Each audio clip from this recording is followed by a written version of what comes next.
Hello students, I am Neha. Welcome to my channel.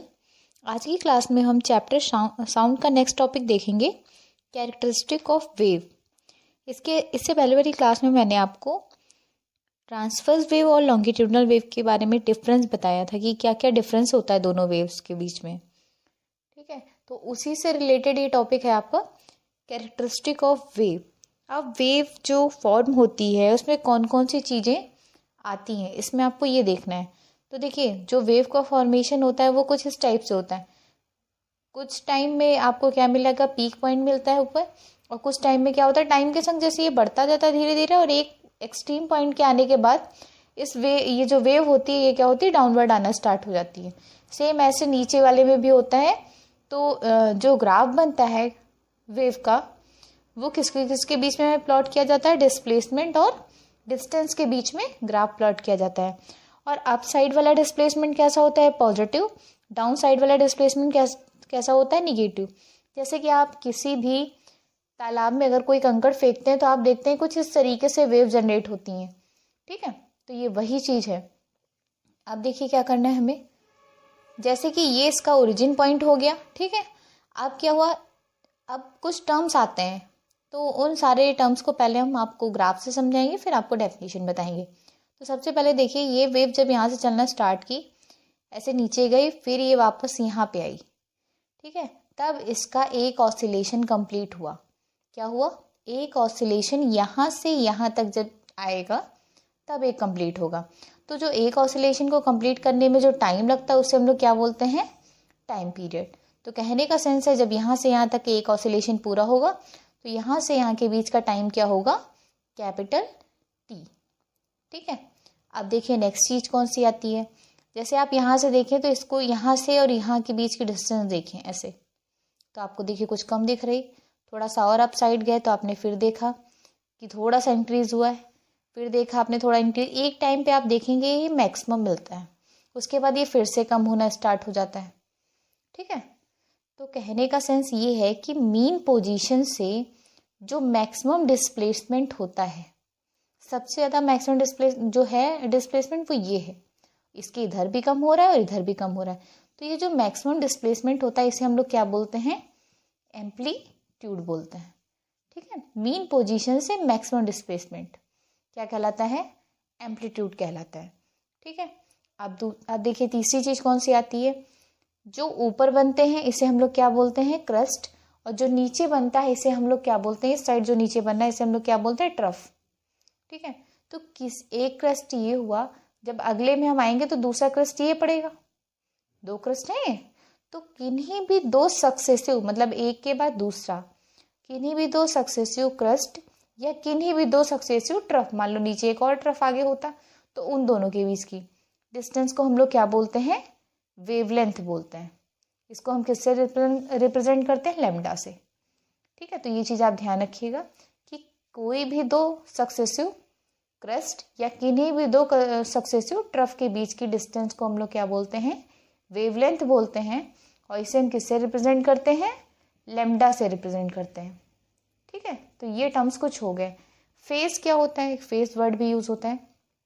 आप देखिए तो यहाँ देखिए सारे पार्टिकल अप साइड जा रहे हैं, यहाँ देखिए डाउन साइड जा रहे हैं, और हर पार्टिकल का एक अपना पर्टिकुलर एंगल होता है, तो उसे हम लोग क्या बोलते हैं, फेज बोलते हैं। ठीक है, तो ये कुछ टर्म थे जो वेव में यूज होते हैं, तो मैंने वो आपको बता दिया। अब मैं आपको एक एक डेफिनेशन बताती हूँ।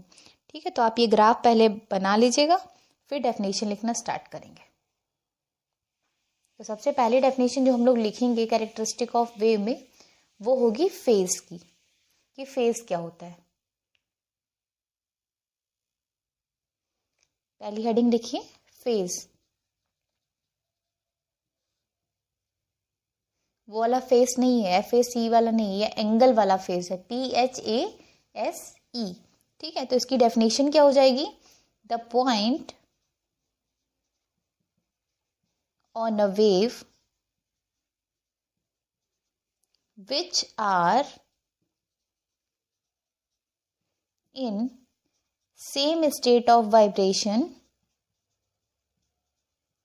of वाइब्रेशंस, आपको ये भी पता है कि वेव्स कैसे प्रोड्यूस होती हैं, वाइब्रेशंस की वजह से होती है ना, इस वजह से। वाइब्रेशन आर सेड टू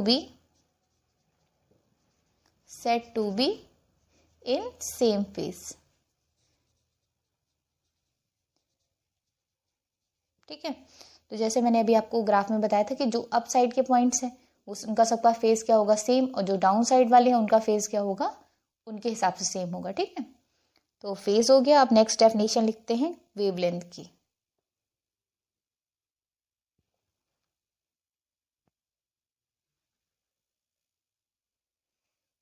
देखिए वेवलेंथ क्या होता है।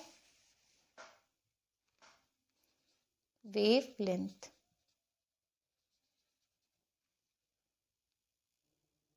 तो वेवलेंथ में क्या हो जाएगा, द डिस्टेंस बिटवीन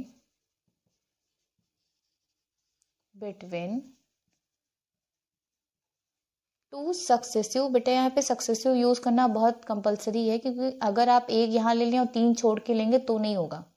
तो the distance between two successive मतलब एक के बाद दूसरा, क्रेस्ट और ट्रफ, दोनों में से कोई एक का कंपेयर करेंगे, या तो दोनों ट्रफ लेंगे या तो दोनों क्रेस्ट लेंगे। ठीक है, तो the distance between the two successive crest और trough is known as wavelength. ठीक है, और एक चीज ध्यान रखिएगा, वेवलेंथ को हम लोग किससे रिप्रेजेंट करते हैं, लैम्डा से। ये तो डेफिनेशन हो गई वेवलेंथ की। अब ये मैंने बता दिया कि कोई भी दो क्रस्ट या कोई भी दो ट्रफ के बीच की। अब मान लीजिए एक क्रस्ट है और एक ट्रफ है, ठीक है, उसके बीच की डिस्टेंस क्या हो जाएगी, उसके बीच की, देखिए इस तरीके से बनाते हैं फिगर, ऐसे ये बनाया, ऐसे क्रस्ट बनाया और ये ट्रफ बनाया। ठीक, अभी दूसरा क्रस्ट नहीं आया, तो इस क्रस्ट और इस ट्रफ के बीच की डिस्टेंस क्या हो जाती है, λ/2। ठीक है, तो कोई मतलब एक के बाद दूसरा अगर पूछा जा रहा है तो λ/2 लिखेंगे। अगर एक क्रस्ट है दूसरा क्रस्ट है तो उसके बीच के डिस्टेंस को हम लोग क्या लिखेंगे, लैम्डा लिखेंगे। और हम लोगों ने कौन सा वर्ड यूज किया था, एम्पलीट्यूड। ठीक है, तो एम्पलीट्यूड में देखिए क्या हो जाएगा, एम्पलीट्यूड को हम लोग ए से रिप्रेजेंट करते हैं। ठीक है, the maximum displacement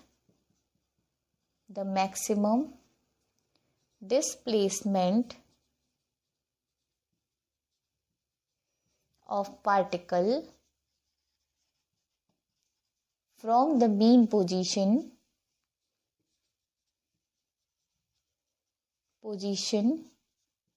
is known as amplitude। और मैंने अभी आपको फिगर में बताया था कि क्या होता है एम्पलीट्यूड। ठीक है, नेक्स्ट देखते हैं time period.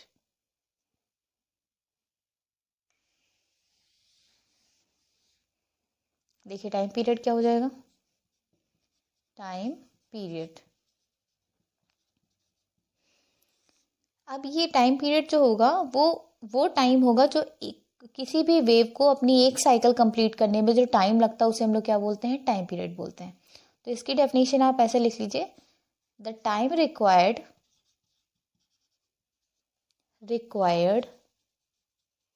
To complete one cycle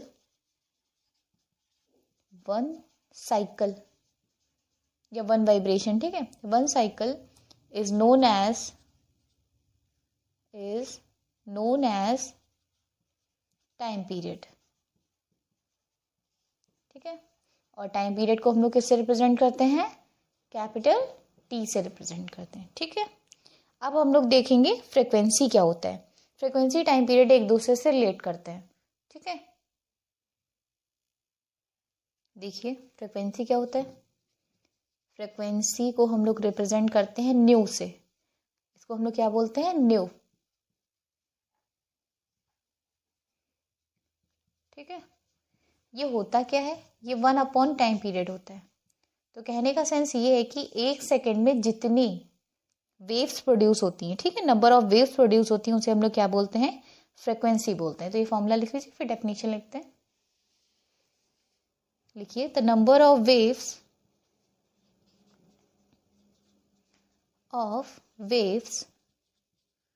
produced in 1 second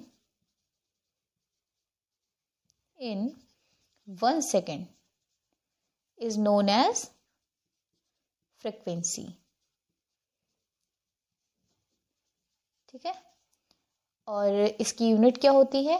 frequency की यूनिट होती है हर्ट्ज, HERTZ, और इसको शॉर्ट में हम लोग HZ लिखते हैं। यूनिट याद रखिएगा, आगे अभी काम देगा न्यूमेरिकल्स में। क्या यूनिट होती है? हर्ट्ज होती है, और HZ इसका रिप्रेजेंटेशन होता है। इसके बाद देख लेते हैं वेव वेलोसिटी क्या होता है। और जैसे आप नॉर्मल वेलोसिटीज पढ़ते हैं सेम वैसे ही डेफिनेशन है, बस यहाँ पे वेव वर्ड यूज हो जाएगा। तो इसकी डेफिनेशन क्या हो जाएगी? The distance travelled by a wave in 1 second is known as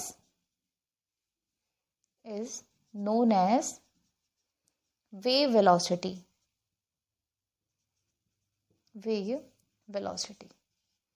और इसको किससे रिप्रेजेंट करते हैं? v से। ठीक, अब आपने अभी 3 टर्म्स आपने इसमें देखे हैं। आज की क्लास में मैंने आपको 3 टर्म्स के बारे में बताया। एक आपको मैंने लैम्डा बताया, एक न्यू बताया, और एक v बताया। इन तीनों में एक फॉर्मूला डिराइव होता है, रिलेशन होता है। वो अक्सर आपसे एग्जाम में पूछा जाता है कि v, न्यू और लैम्डा में क्या रिलेशन होता है। ठीक है, तो ये जो रिलेशन है वो मैं आपको नेक्स्ट क्लास में बताऊंगी। तब तक के लिए आप इन टॉपिक्स को अच्छे से पढ़िएगा और ग्राफ को बहुत अच्छे से समझिएगा।